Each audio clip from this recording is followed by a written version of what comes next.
समय का सदुपयोग। समय का सदुपयोग जो करता है उसी व्यक्ति को समय के साथ अच्छे परिणाम मिलते हैं।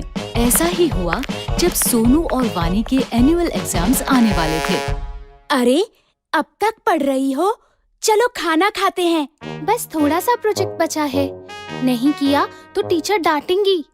और अगले वीक से एग्जाम्स भी तो शुरू हो रहे हैं। वानी बहुत ही मेहनती और समय का सदुपयोग करने वाली बच्ची थी, जबकि उसका भाई सोनू बहुत ही लापरवाह और शैतान बच्चा था। हर काम कल पर टालता था। तुम्हारा प्रोजेक्ट हो गया? अभी से प्रोजेक्ट? वो तो 6th पीरियड में देना है। अभी भी 2 पीरियड बचे हैं। मैं झट से कर लूँगा। अब जल्दी आओ, भूख लगी है और खेलना भी है। अरे सुनो, रुको, नहीं करोगे तो टीचर डांटेंगी। सोनू और वानी के मम्मी पापा हमेशा सोनू को वानी का उदाहरण देकर समझाते थे। देखो सोनू बेटा, अब तुम बड़े हो गए हो। खेल के साथ साथ तुम्हें अपनी पढ़ाई पर भी ध्यान देना चाहिए। हाँ मम्मी, कल से पक्का। सोनू, समय का सदुपयोग करना अपनी बहन से सीखो।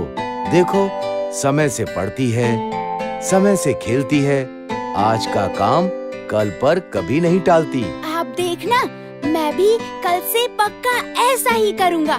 अभी जाऊँ खेलने, प्लीज। सोनू की लापरवाही दिन पर दिन बढ़ती ही जा रही थी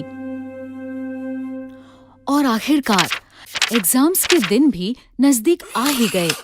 सोनू वानी की परीक्षा में अब केवल 2 दिन बाकी थे। बच्चों, अगले सोमवार से तो तुम दोनों की परीक्षाएं शुरू हो रही है ना?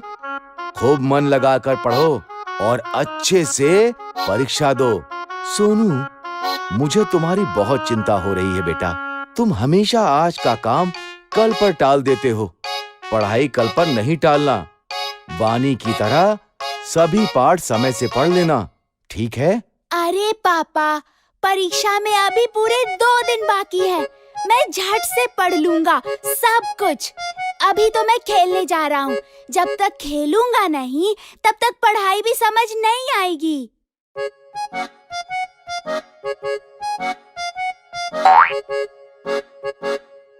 अरे वानी, देखो ना, कितना सुहाना मौसम हो रहा है। आओ ना, थोड़ी देर खेल लेते हैं। पढ़ाई तो बाद में भी कर सकते हैं, झट से सब हो जाएगा। हाँ, मौसम तो सुहाना है, लेकिन मुझे मेरा पाठ पूरा करना है। कल परीक्षा है। इस मौसम में तो खेलने का मजा ही कुछ और है। तुम पढ़ती रहो, मैं तो चला खेलने। कुछ देर बाद वानी ने देखा कि सुहाना मौसम धीरे धीरे आंधी तूफान का रूप ले रहा है और काले बादल घुमड़ रहे हैं, मानो बारिश कभी भी हो सकती है।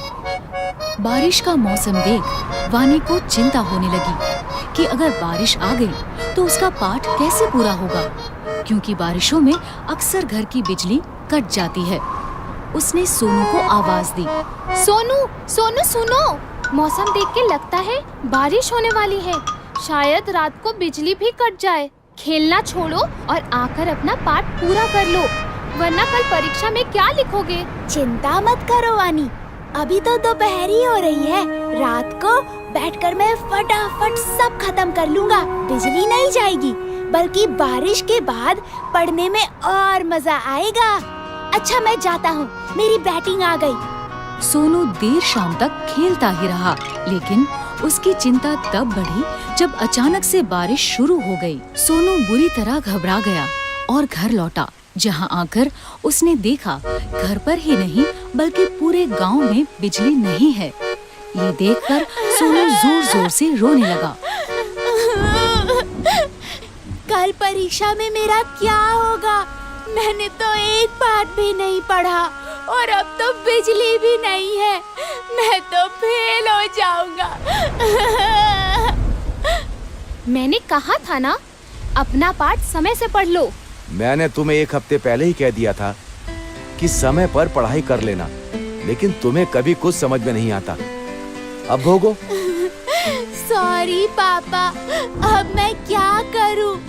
काश मैंने सही समय पर ही अपने पाठ पढ़ लिए होते।